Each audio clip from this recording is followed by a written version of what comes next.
wanna take your company value to 300 million, we gon' show you how to do it.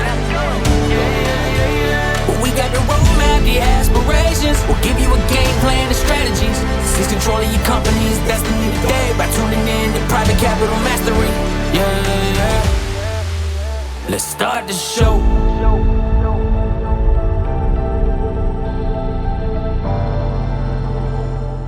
Welcome back to another episode of the Private Capital Mastery Podcast. I'm your host, Brian Franco, and we are here to bring you additional thought-provoking content, ideas, strategies that are usable for founders, entrepreneurs, and CEOs. Today, I am joined by our guest, Daryl Lyons. Daryl Lyons is the founder of Pax Financial Group.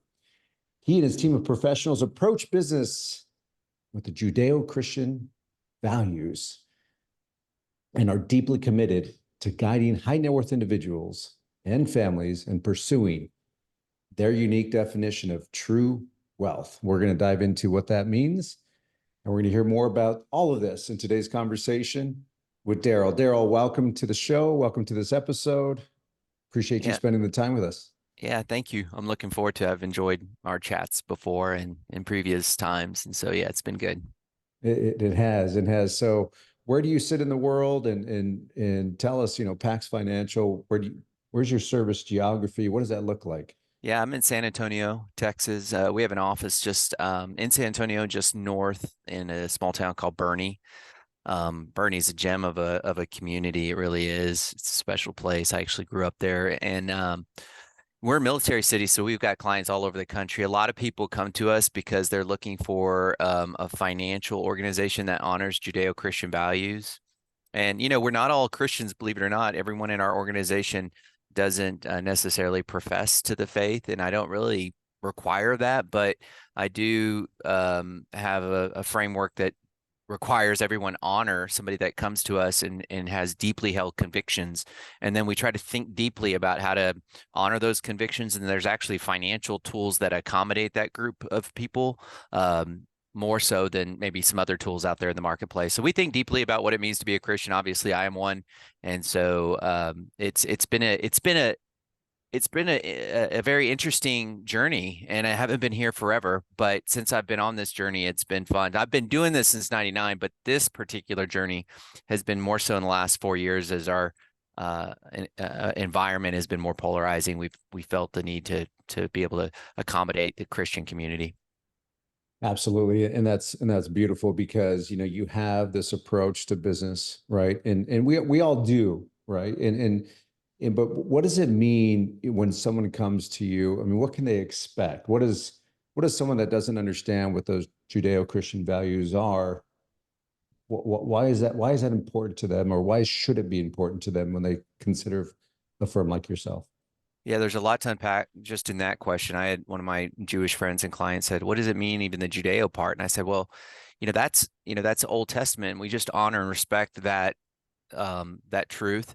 It very much is a reflection of the New Testament, and the prophecies there are very important, and the principles there are very important. So we honor that Old Testament book, people of the book. But really, beyond that, that would be a subset of a question that some people might ask. But there are products in today's financial marketplace that investors are using that actually undermine the Christian faith. So imagine that you invest in companies and you have ownership in a company, and we kind of gloss over what it means to own a company. Mm-hmm. But when you own a company and then you find out, maybe through the newspapers or obviously the social media, that company is using their profits to do something that undermines religious freedom. So now you're stuck with this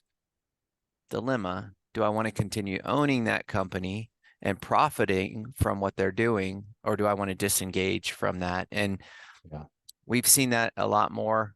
So that's just one example of what it means to be able to we are a safe place where we can have that conversation and understand and empathize with that group of people that are concerned with those types of conflicts. That's amazing because, and to your point, right? I think that if you could come to a place where, and to me, when the conversations we've had, at least, that means that you adhere to a code, you have accountability, and so what that means to me is that your clients or potential clients will know that you're going to behave in a way that is going to reflect your internal beliefs and the beliefs of Judeo-Christian values. And so there's comfort in that, knowing that you are accountable, right? Because you are handling and the fiduciary of millions and millions of dollars, which is not your money, but is invested on behalf of your clients. And I think that's extremely important and should be important to those in anyone that they serve, anyone that is in the service business, right? We have by law fiduciary responsibilities in our practice and in our firm, and it's important that we fulfill those fiduciary responsibilities, but to know that there is a higher power or accountability that's overlooking all of this, there's comfort in that. And so I would love to hear, how that applied to your business practice, to your business model.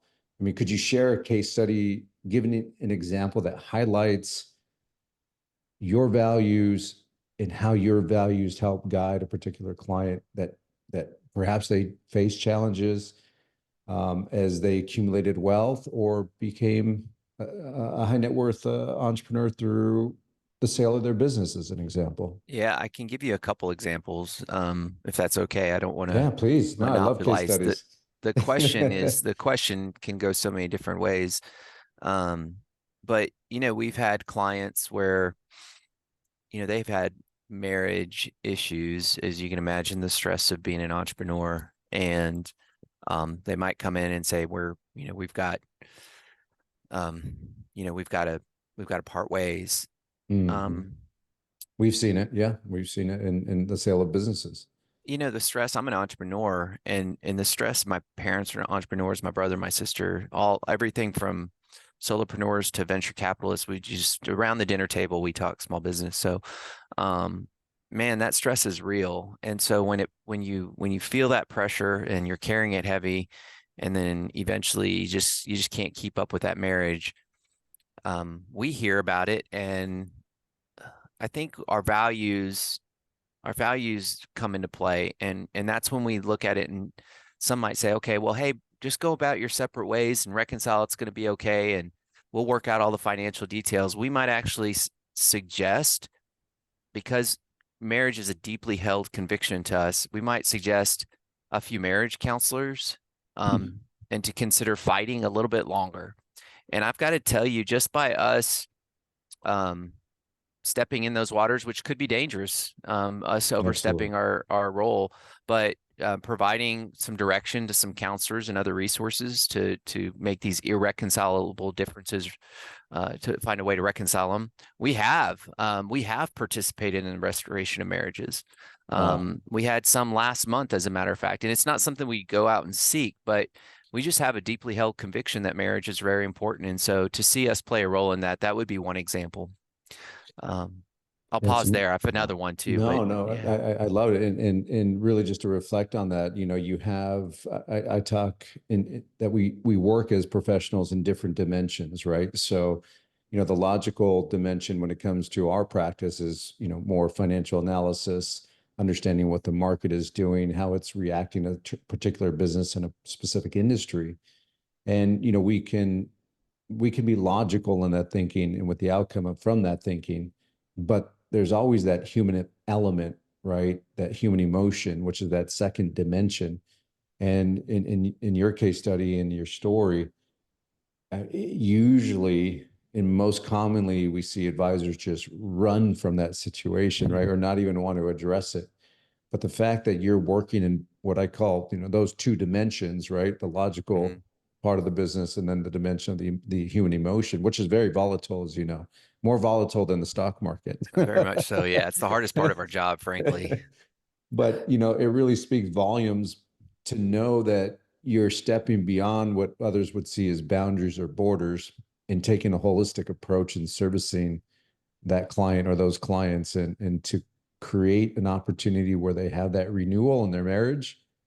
I mean, look, you're not charging more for that, for bringing that value, but that value is, you bring it to the table because ultimately you do care about that individual. That's what that says to me, and that resonates loudly. So, but love to hear the other case study you wanted to share as well. Yeah, I mean, that one is obviously really important.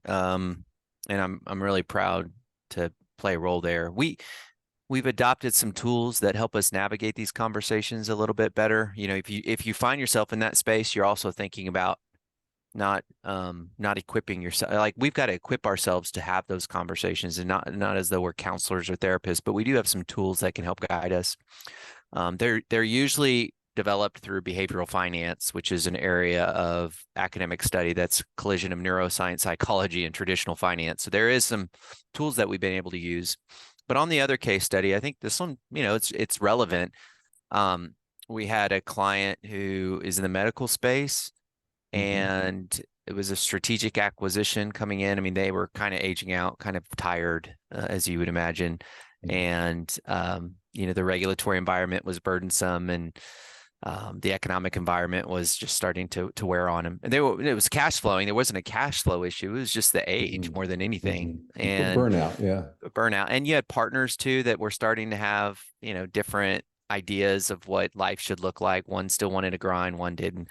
So there was somebody came alongside of them and said, we want to make a deal. Now, there was a third party like yourself that was involved in this transaction, help navigating it, but it kind of stopped and start. You know, I guess you know how that works. They have initial conversations, no, and then they come back. So eventually got across the finish line. But before the contract was signed, one of the physicians strategically and tactically gave away a portion of his business equity to a donor advised fund. And that gift had to be done before they signed. That gift reduced his taxable income in that specific year, and then also removed completely some of the future capital gains that he was going to experience down the road. So that's a type of transaction that we enjoy facilitating, because the two qualitative characteristics that are necessary to make that happen is, one, you have to not like the IRS, and two, you have to have a charitable heart. And so a lot of our community, they in the faith-based community, they tend to have those things. And so we look for opportunities to be able to reduce people's taxable income, and giving a non-cash asset like a small business, a chunk of the small business. This was only 10% in a donor advised fund, was a strategy that, you know, we love facilitating that. And because then when it's in there, and then let's say in the next 6 months the sale is made, then that asset in the donor advised fund, which was a, you know, membership units of an LLC, becomes liquid. And then that liquidity event, let's say it's $1 million, can be distributed to nonprofits that really need it. And so we get to smile and enjoy that business owner being able to distribute those cash distributions to the nonprofits in the community. It's a really fulfilling transaction from beginning to end. Yeah, and for those of you tuning in that have never heard of a donor advised fund, you know, whether you're charitable or not, what Daryl is sharing with us is a powerful tool, because it does offset capital gains tax. And the question that let's assume, you know, you're listening in, you're not charitable. I'm going to speak to you when I say this, because when you dive into what a donor advised fund is and how you could set up the directives in direct funding to nonprofit organizations, as Daryl's describing, you either become very charitable, not just because of the tax incentives, but because you come to a place where, at least from what I've seen, where people ask themselves, am I going to do better directing these funds to charitable means within my community or surrounding areas? Or do they have more faith and confidence in the government to do that? And so you typically see that, you know, especially experienced entrepreneurs that have talents and gifts, that they could bring that to their community is extremely powerful. And Daryl, you and I, we talk about, these sorts of conversations all day, every day. And I wanted to speak to the listener because that's what it means. And of course, there's a lot to unpack there, but ultimately, you don't have to be already charitable. You have to make the decision to become charitable. But again, those charities can go to whatever. It could go to a dog shelter as much as it can go to, a homeless shelter. I mean, you just have to find that purpose, right? And what that reasons are. Yeah, But yeah. Sometimes I've struggled with that. It's a really good point. I've struggled with because we don't have all Christians that come to us, and so some of the, not everyone, but some of the people outside of the Christian community, even in the Christian community for that matter, haven't really thought deeply about the giving piece, and so it's just life's been busy. But it doesn't. yeah. If we think about, like, for those that are listening, if you think about your unique life story, there was a climax in your life story that was a climax you'll never forget. And in that climax, somebody helped you or you overcome adversity. And so it's my conviction that God doesn't use the climax of your story for just not. He actually wants to use it for a purpose. So if I was talking to an attorney and he was struggling with charitable giving, and what I said, well, let's kind of take inventory. And he talked about his uncle paying for his college because he lived in poverty, and he was crying when he was telling me this. And I said, well, that's where we need to redirect your giving, is try to help kids, first generation kids, go to college. So that's the first hurdle. And the second hurdle is kind of settling down the cynicism that nonprofits misuse money. Although that does exist, I've worked with nonprofits over the last 20 years, and rarely do I see abuse in the nonprofit space. And there's many, many ways that you can test the nonprofits and meeting with them and unpack the financials. So I think you just have to just stop intellectually, take inventory of what is the barrier to giving, and then try to address those barriers. And I think once you break through them, there's actually joy that comes with it. One last point I'll make. Notre Dame did a study in the science of generosity and actually identified that those people that give have less anxiety. So as we've seen the anxiety in our country trend up, there is an antidote, and it's in this space of giving, which is very peculiar space, but one I think we have to lean into, especially as entrepreneurs, and we're carrying all this heaviness. Yeah, that's a fantastic stat. And without going into, the specifics here, Daryl, correct me if I'm wrong, but those directives, can happen not just that first year, but for years to come. Oh, yeah. And those directives of where those proceeds are provided or given could also change, correct? Oh, yeah. I still have a donor advised fund myself. And on my phone, I could click who I want money to go to. If I went to a lunch and I was like at this lunch and it tugged at my heart, I'm like, okay, I'm going to send $1,000 to that charity right now. I can do it from my phone, and I can do that in perpetuity. And in the meantime, it's actually being managed in a portfolio. And that's part of what we do, is we end up managing a lot of that money. So at least it's growing while it's in there. Okay, that was probably one of the other big pieces of this. We talked about the tax incentives and or benefits. We talked about the ability to impact a nation, a county, a city, the world, right? Fill in the blank. But the other piece of this is that you really have the ability to in this directive, right? You could pick and choose where you send that money, what the cause is. That could change from time to time. And now you're talking legacy, right? This is a legacy move. Well, yeah, let me even maybe parse those words even more. An inheritance is what you leave to someone, but a legacy is what you leave in someone. And so this ultimately can be a legacy not only by giving the money, which sometimes I give anonymously because I think it's just in certain formats I actually send distributions from my donor advised fund anonymously, and then sometimes I don't. I have a specific spiritual rationale or strategy behind that. But what's the best way to maximize the legacy is not only giving, but actually being engaged with those nonprofits in any capacity. And if an entrepreneur is still active in their business, then finding that blank space is challenging, but worth it. But if they've sold their business, it's a really good way to pivot into the next chapter, to use those skills that you have in the nonprofit space that are desperately needed. Yeah, yeah. So just to take an inventory of what we talked about, we talked about, the pain of, well, the obvious pain is if you don't have a plan, right? A tax Yeah. strategy plan, you pay the tax, and, some folks are okay with that, and that's the direction they take. But we also talked about, the problem with not planning, and the problem is you're not able to, even if you have a legacy that you're focused on, right? This is a very efficient way to direct money into those lifelong and even those purposes beyond our life here on earth, right? Yeah. But the ability to do that in a way where the money that's allocated to this fund is being invested, which means it's in theory growing, it should be growing, and which gives you as a donor, or a charitable individual, more tools in your toolbox to give, if it where you see needed, right?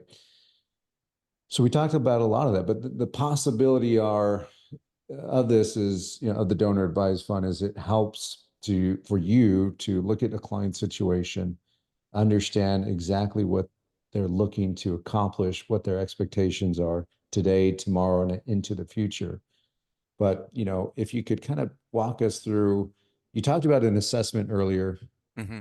When does that assessment come? I assume that's a big piece of how you tailor your services to fit and meet the client where they are. Is that fair? Yeah, it really kind of goes into the pain segment. Because it's really confusing, especially when you're a business owner and you're saying how much. I mean, I hate to say it, but almost every business transaction I've been a part of, they've always been disappointed with the amount. They always thought it was more. That's just me as a transaction. Nobody said, "Wow, that's more. I'm going to get more than I thought." And so, like, when that reality sets in, it's like, okay, then I've got to pay taxes on it. And then if you don't, here's where I love our role, because we will dissect the numbers in such a way that I love to look at probabilities. So we'll look at the probability of somebody not outliving their money. So we want to make sure they don't outlive their money. And we'll look at various scenarios using Monte Carlo analysis typically, and say, okay, you've got a 99% chance of not running out of money, 99% chance of not running out of money, which is awesome. So when you get to the conclusion of an analysis, that's like the sigh of relief, because it's at that point I can encourage giving. It's hard to encourage giving when you still don't know if I have enough.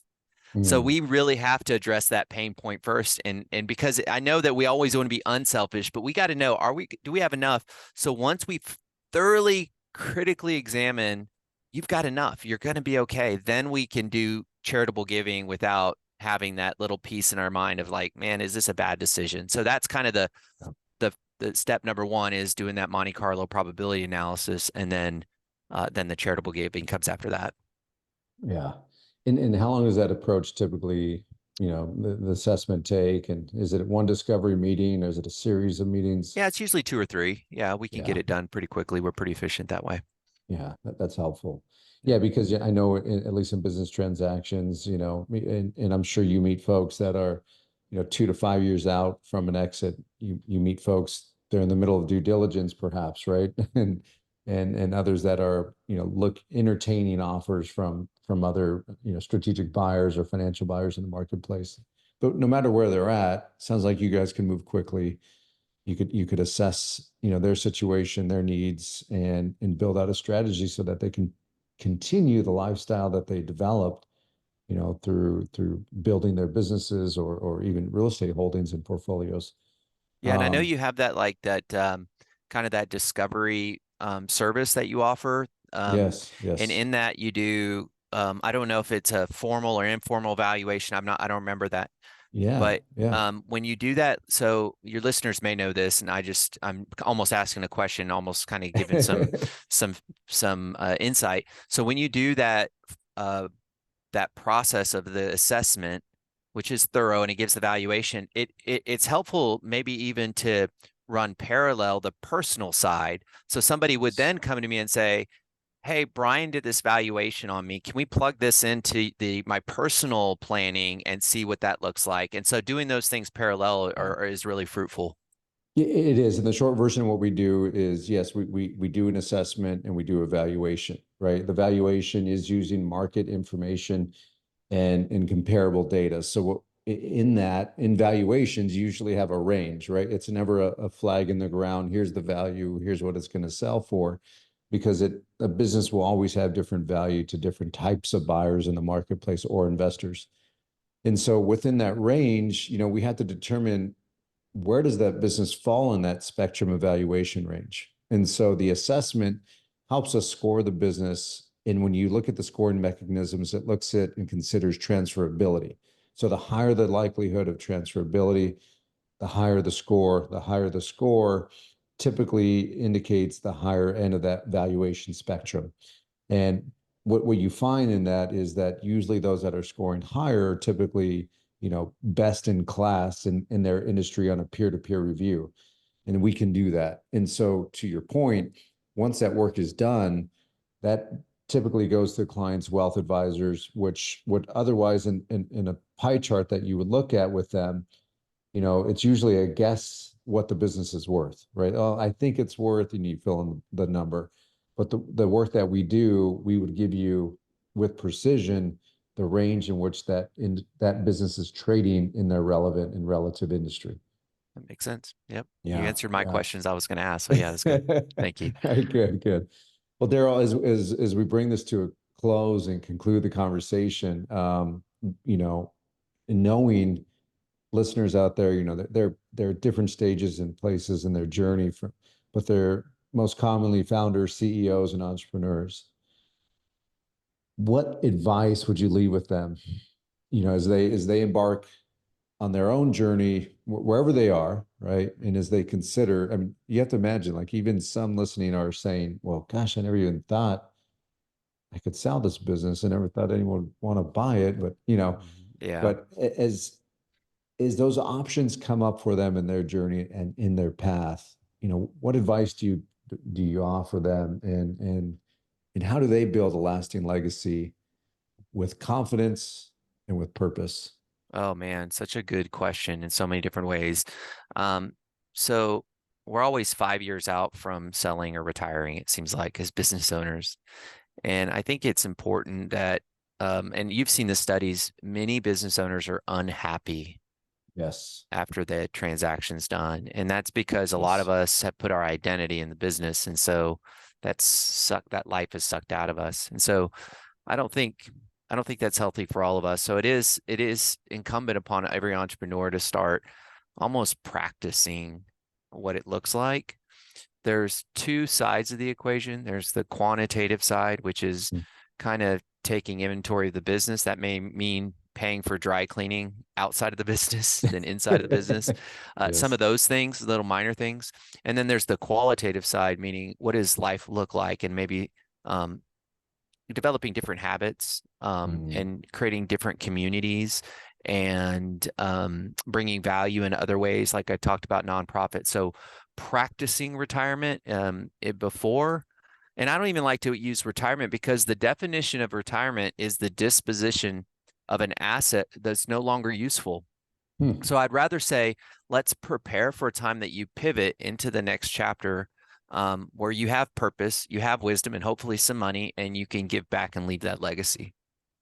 That is great advice. That's excellent advice, because you're right. It is not retirement. And even those that, slow down, or they take interest in other types of businesses, or in some cases, we've seen it where their purpose became charitable, right? And they really offered themselves more time in the sale of their company. And so their work continued. They didn't retire. So I love that word pivot, because that's what they're doing. They're pivoting. And whatever their pivot is, the reality is you want to leave wherever you're at, with the right strategy, maximize the proceeds coming to them, right? But that means not only just accessing the highest valuation possible, but keeping more of what they make. And the way you do that is with tax planning and tax strategies. And that's what Pax Financial does. And that's why we really wanted to bring you on the show, because you speak to that and you help, unravel that mystery for some, right? But then you also give a playbook for others to follow. So, I really appreciate that. Appreciate your wisdom, your experiences, the case studies you shared. It's definitely resonates with me, and I'm sure it'll resonate with those that are tuned in and listening in. But yeah, for sure. Daryl, Thank you. Yeah, thanks for joining us. Yeah, thank you. And for any of you that want to get in contact with Daryl, we will have links down below in the episode for you. We are also going to provide you with links, email, LinkedIn, what have you. So if you're interested in speaking with Daryl, we encourage it. He's a great man and certainly has provided a tremendous amount of wealth of knowledge to his client base so that they could pursue their wealth and their dreams that wealth has created. So with that said, I want to thank you for joining this episode of Private Capital Mastery. I'm Brian Franco, and we look forward to seeing you next week as we unpack more and reveal more strategies for you to dissect and learn about. Thank you.